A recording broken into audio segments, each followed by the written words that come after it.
Mercedes Moné is set to drop the TBS title soon, and here's who I believe will be the next 5 most logical champions. Now, I'm not gonna lie to y'all, the hardest part about this video and coming up with the entire thing of it was the timelines, specifically because Mercedes Moné is likely gonna be getting 10 belts, and as she already has 9, you might as well do 10. But if she drops the TBS belt, then do you have her get the AEW Women's World Championship and then another belt, or how do we do that? Well, that's for a future video. I think for now, we're gonna go ahead and stick to the TBS belts because we do have 5 great and very easy competitors all lined up for it. But while there's many options to be the next TBS champion, the first one who should be dethroning Mercedes Moné is Riho. After what happened with All Out, where Mercedes Moné cheated to get the win over Riho, this story should not be done by any means. And while at one point in time I did think it was going to be Alex Windsor to get the belt off of Mercedes, now I think Riho makes the most sense. Riho has always had these David versus Goliath stories, and really in women's wrestling right now, who's a bigger Goliath than Mercedes Moné? Mercedes is on top of the world. She has 9 different belts: the CMLL Women's World Championship, Rev Pro Undisputed belts, the TBS Championship, EWA, the PTW, the Bestia belt, the Owen Hart Cup belt, the Discovery belt. She looks like the most unstoppable woman in wrestling right now. So in terms of David versus Goliath, it doesn't get any bigger than this. And if AEW really wants to be petty with it, this would also be a great way to give a big old FU to Gail Kim after the comment she made about Riho not looking like as if she was believable to beat any kind of bigger wrestlers because she was so small. This would also make Riho only the second woman to ever hold the AEW Women's World Championship and the TBS Championship. And as for where this should happen, I think you can already see it behind me. This should happen at Wrestle Dream October 18th. Now, as for the woman to dethrone Riho, well, I believe that should be Tekla at Winter is Coming. See, where Riho vs. Mercedes was a story of David versus Goliath, Riho vs. Tekla, on the other hand, is going to be a story of not all giants can be overcame. And besides Mercedes, the other big giant in AEW right now for the women's division is Tekla with the Triangle of Madness. They look like an absolute dominant faction. And so Riho is going to be struggling against this faction, but she will be able to get wins over both Sky Blue and Julia Hart, possibly title matches. And then I do believe Riho and Tekla should have a big time match at Full Gear, where Riho does go over here, but by the skin of her teeth. She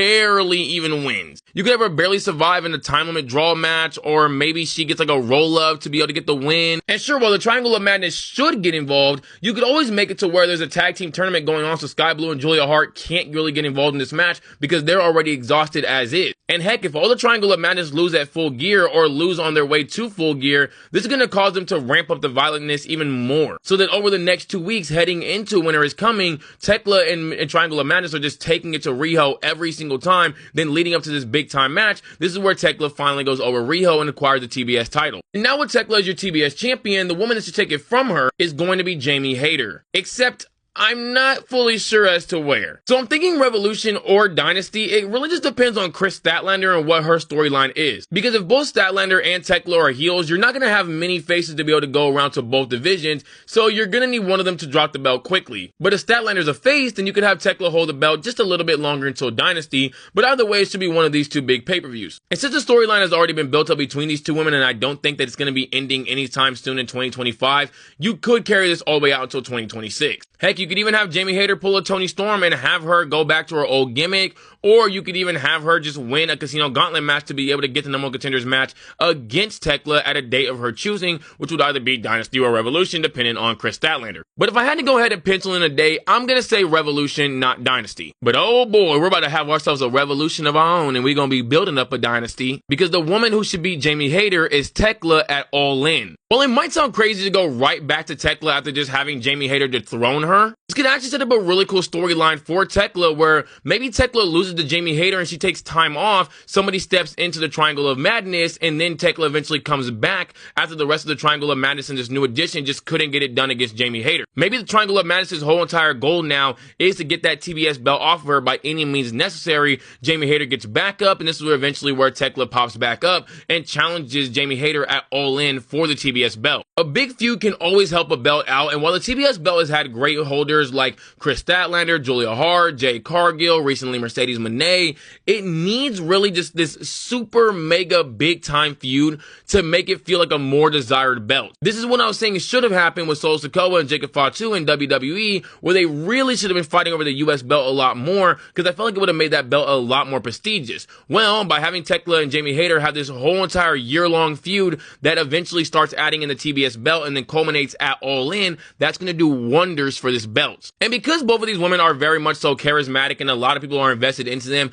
I don't think anybody's going to fall off this storyline, even if it does go on for an entire year. Look at Mariah May and Toni Storm. The biggest reason why that storyline was so amazing and why people loved it so much wasn't just because of how great the story was. It was also because of how great those two individual women were. And it's the same thing for Tekla and Jamie Hayter. These two women are absolutely awesome. Jamie Hayter has a very large following behind her, and Tekla is just getting more and more fans every single day. Although one person who's not a fan of Tekla is the woman that's going to be dethroning her, that being Mina Shirakawa at Wrestle Dynasty. First off, having Mina Shirakawa in the Tokyo Dome in Japan, where she's from, oh, that's going to be a super crazy pop. They're going to be going absolutely nuts for her when she wins her first title in AEW in front of the Japanese audience. And they're going to be going crazy for her the entire time as well. The presentation you could do for her is also going to be awesome as well. And there's already a foundation for this feud, seeing as how Tekla and Mina Shirakawa feuded in Stardom. And their whole entire feud centered around Tekla being the idol killer. She did not like idol culture at all in the slightest. She believed that it was very weird and perverted and all that. So now the crowd's going to be even more in favor of Mina Shirakawa, seeing as how she's fighting for their culture.